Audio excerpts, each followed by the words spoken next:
Okay, guys, we're going to go ahead and get our journal ready. So when we open our journal on the first page, I would like your first and last name. I would like the period that we meet and the day that we meet.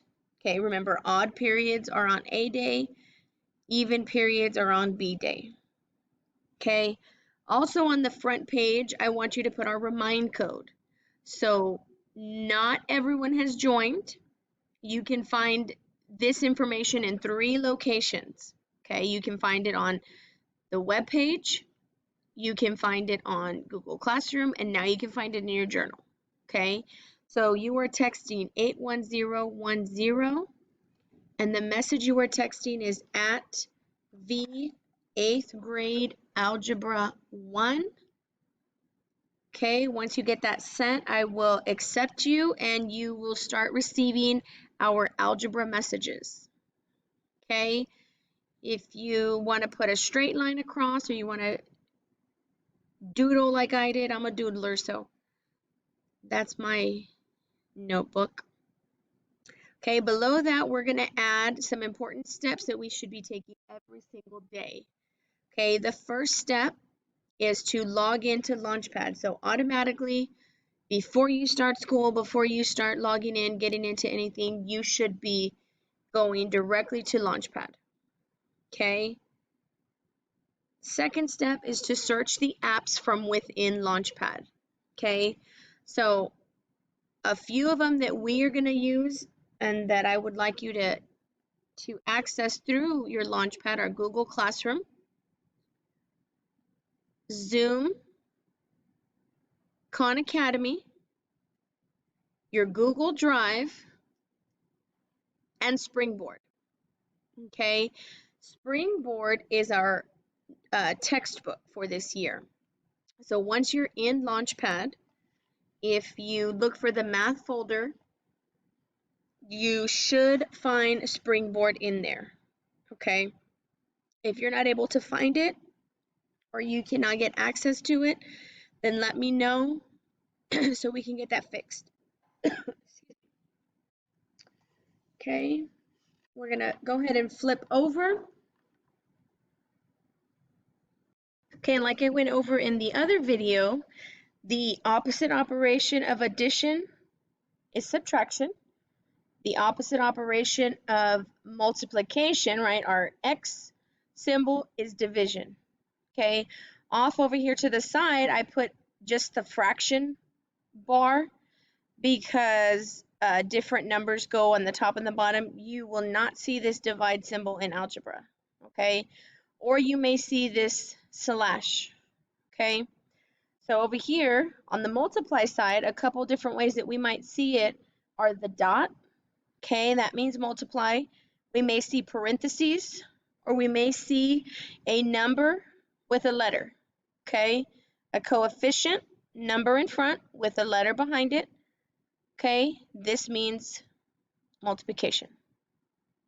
Okay, so we're going to go ahead and go straight into examples. All right, so if you want to write examples for yourself. Okay, our first example is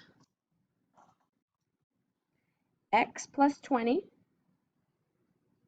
equals 25. Okay, and I know we can look at this problem and say, oh, I know that x is 5, right? Okay, well, we need to understand the process, right? And in order to understand the process, we need to make sure that we're following our success checklist. Okay, so my first step was to split up my problem down the equal sign, make it a left and a right side. Okay, we are going to locate the side that has the variable, and we're going to use opposite operations to get x by itself. Okay, so we have to eliminate the other things.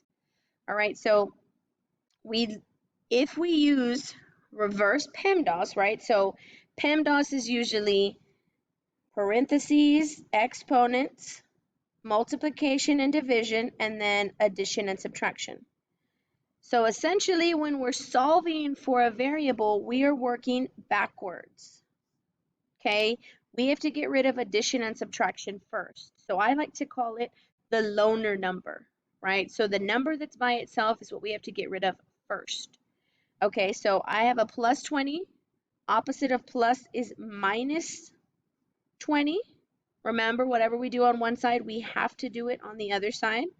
Okay, these I like to say cancel out or eliminate each other because opposites, this would just be 0, right? Plus 20 minus 20 would just balance out and be 0. So I'm going to rewrite what I'm left with. So I'm left with x equals 25 minus 20 gives me that 5 that I knew was my x value. Okay, second example. We have x divided by 4 is equal to 6. Okay, if I'm following my checklist, I'm going to split up my problem down the equal sign, locate the side that has the variable, and then I'm going to start doing opposite operations. Okay, if I read this out loud, it says x divided by 4. So I know that I have to do opposite operation. Opposite of division is multiplication. Okay, I like to put the dot off to the side. You multiply by the number that is being divided. So if this was negative, then I'd have to multiply by a negative 4. Okay, in this case, it's just a positive 4, so I'm multiplying by 4. Okay, if I do it on one side, I have to do it on the other side. 4 divided by 4, right? These are on top of each other now. Now I have a fraction. Those cancel out. I'm left with x equals 6 times 4, 24. Okay, my last example here, and actually, you know what? I'm going to do one little problem over here off to the side. I did this one in class. So I said 2x is equal to 6. Split up my problem. So now I'm locating my variable. I'm doing opposite operation of whatever I see, right? We said that this automatically meant multiplication. Opposite operation of multiplication is division. So make my fraction, whatever number is with it is being divided. X is equal to 3. Okay, our last one step, little explanation to help us is 5, 6 equal to x. Okay, when I look at this problem, I know that 5 and then parentheses with this 6 inside means that I have to multiply. So the only step that I have necessarily is those two and get what x is equal to, right? Okay, but the whole point of this problem is to recognize that this means multiply. Okay, and I want you to remember this because it's going to lead us into our next example.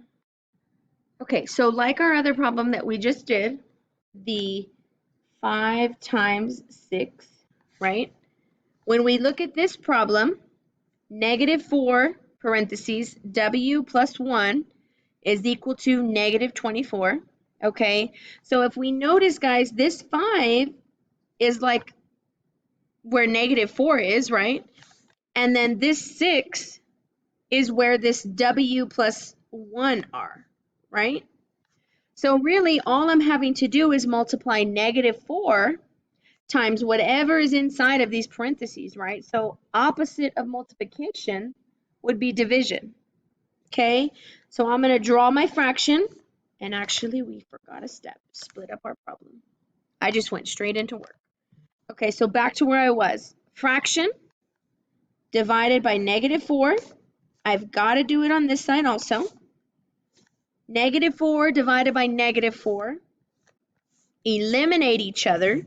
So I'm left with w plus 1 is equal to positive 6. Guys, remember, a negative divided by a negative gives me a positive. That's why I was left with positive 6. Okay, so now I'm left with a more simple, right, one-step equation now. So if it's plus 1, opposite is minus 1. So W is equal to 5. Okay. Next, negative 11B plus 7 is equal to 40. Okay, I'm going to go ahead and split my problem down the equal sign. Locate the side with the variable and start with my loner number. Loner is the one that is by itself. Opposite of plus is minus 7. Do it to both sides. I am left with negative 11B. I did the multiplication, 40 minus 7, and I get 33. I am now left with negative 11B. This is multiplication, so opposite would be division. Divide by whatever number you have with your variable on both sides. So B is equal to negative 3. Put your answer in a box. Okay, last example that we're going to do together is n divided by 6 minus 1 is equal to negative 3. So we're going to split up our problem, locate the side with the variable, and start with opposite of my loner. So negative 1 opposite is plus 1, plus 1. Those eliminate each other, so I'm left with n divided by 6 is equal to, be careful, we do not have to do this in our head. If you want to draw on the number line, negative 3, right? If you're adding 1, you're going to the right one time. So you're landing at negative 2, right? So negative 2 is on the right-hand side of our equation. So now I have n divided by 6. If it's dividing by 6, I need to multiply by 6 on both sides. These cancel each other out, so I'm left with n is equal to negative 12. Make sure you put your answer in a box.